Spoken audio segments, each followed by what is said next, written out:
We've been told the same lie for centuries, that history is a ladder.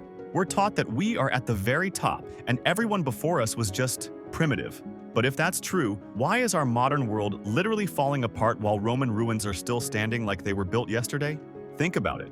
Our most expensive bridges start to rot in a few decades. Theirs have survived 2,000 years of the most brutal conditions on Earth. This isn't just because they worked harder. It's about a level of science we're only just beginning to understand. We're talking about materials that actually get stronger the more you try to destroy them. We're talking about making things so perfect they look like they came out of a modern factory, 1,800 years before the factory was even invented. We like to think we're the most advanced civilization to ever walk the Earth. But the deeper you look into the Roman archive, the more you realize that we aren't the primary innovators. We're just the people trying to figure out how they did it. We are essentially playing catch-up with a society that collapsed 1,500 years ago. Today, we're looking at the Roman inventions that prove the past was much more high-tech than you were told. We're stripping away the textbook explanations to look at the raw evidence of a lost industrial age, from structures that fix their own damage to tools that we still can't recreate with all our modern computers. These are the secrets the Romans took to the grave, and the reasons why our modern world might not be as advanced as we think.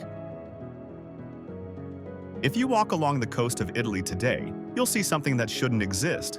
There are Roman piers and harbor walls that have been hammered by freezing saltwater and massive waves for 2,000 years. In that same environment, a modern concrete bridge would start to rot and crack within 50 years.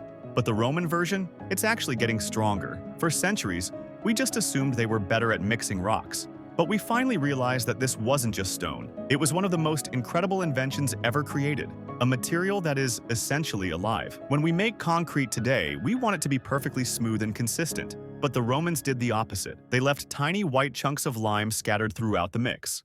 To a modern engineer, that looks like a mistake. It looks messy. But those little white chunks are actually the brain of the structure. When the concrete eventually gets a tiny crack, which all concrete does, water seeps inside. In a modern building, that water would rust the metal and destroy the wall. But in a Roman wall, that water hits those white chunks and triggers a chemical reaction. The lime literally dissolves and then recrystallizes, filling the crack and sealing the wound before it can spread. It's exactly like how your body heals a cut on your skin. The Romans weren't just building walls, they were building a material that could perform its own maintenance. They used a specific mix of volcanic ash and heat to make sure this reaction could happen for thousands of years. We're only just beginning to realize that our advanced modern buildings are actually fragile compared to what the Romans were doing in their backyards.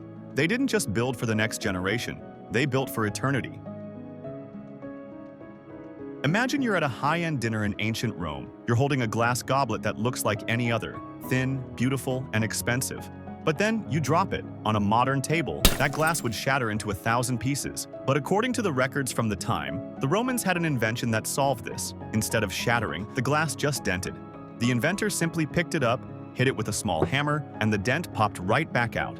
It sounds like a legend, but the more we look at the chemistry they were capable of, the more it looks like a lost reality. In the year 25 AD, a man reportedly walked into the court of Emperor Tiberius and presented this flexible glass. He threw it on the floor to prove its strength. It didn't break, but instead of rewarding him, the emperor asked a single question: "Does anyone else know how to make this?" When the man said no, the emperor had him executed on the spot. He was terrified that if glass became as unbreakable as gold or silver, the entire Roman economy would collapse. The secret died with the inventor, and for 2,000 years, we assumed the story was just a myth. But here's the thing. Modern scientists have recently discovered that by adding certain minerals to glass at a molecular level, you can make it flexible. We call it polymer-reinforced glass, and we use it in high-tech fiber optics and space equipment. But the Romans didn't have laboratories or computers. They were doing this with nothing but fire and sand. We like to think of glass as one of the most fragile things in our lives, but the Romans figured out a way to make it as tough as metal. We're just now starting to realize that the myth of flexible glass wasn't a fairy tale. It was a glimpse into a manufacturing age that was silenced before it could change the world. In the ancient world, battles at sea were usually won by ramming ships or using bows and arrows, but the Romans had a secret weapon that made them invincible for centuries. It was a liquid fire that could be sprayed out of bronze tubes like a modern flamethrower. But this wasn't just ordinary fire. Most flames can be put out with a bucket of water. This invention was different. Water didn't stop it. In fact, water seemed to make it burn even hotter. Once this liquid hit a ship, it would cling to the wood in the waves, turning the entire ocean into a furnace. The recipe for this Greek fire was the most guarded secret in the empire. It was so protected that the full formula was never written down in one place. Only a handful of people knew how to mix it, and they were forbidden from leaving the city. It worked so well that it saved the empire from total collapse multiple times. But because the secret was held by so few people, when they died, the recipe died with them. For over 1,000 years, scientists have tried to recreate it using everything from oil to pine resin, but nobody has ever managed to get the exact same results. We like to think we are the masters of chemical warfare, but the Romans created a substance that defied the laws of nature. It was a weapon that could survive the one thing that should have killed it. We're only just now starting to realize that the primitive soldiers of the past weren't just fighting with swords. They were using a level of chemistry that would still be terrifying on a modern battlefield.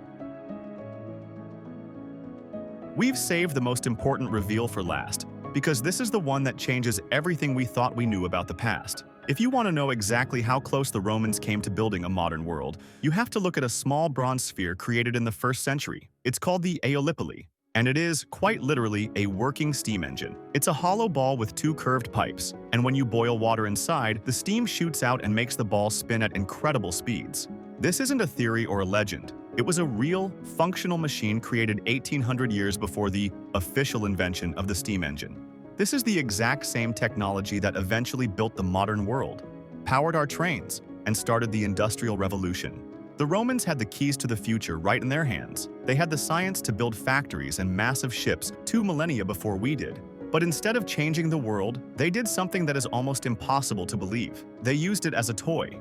They used this incredible power to perform miracles in temples, making statues move or causing heavy stone doors to open automatically when a fire was lit to impress a crowd. They had the engine, they had the fuel, and they had the engineering. But because their society was built on manual labor, they never felt the need to scale it up. They treated the most important invention in human history like a magic trick. It makes you realize that we didn't invent the modern world in the 1700s. We just finally decided to use the tools that had been sitting in the Roman archive for nearly 2,000 years. We aren't the first ones to discover this power. We're just the ones who finally realized what it was actually worth. So, if history is a ladder, why does it feel like we're just climbing back up to where they already were? We look at these inventions today and call them mysteries, but to the Romans, they were just part of life. They built for eternity, they mastered the atom before we knew it existed, and they created power sources we ignored for centuries.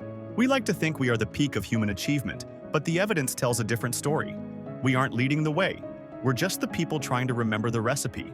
The next time you look at a modern bridge or a piece of high-tech glass, just remember, the Romans might have already done it better, and they did it without a single computer.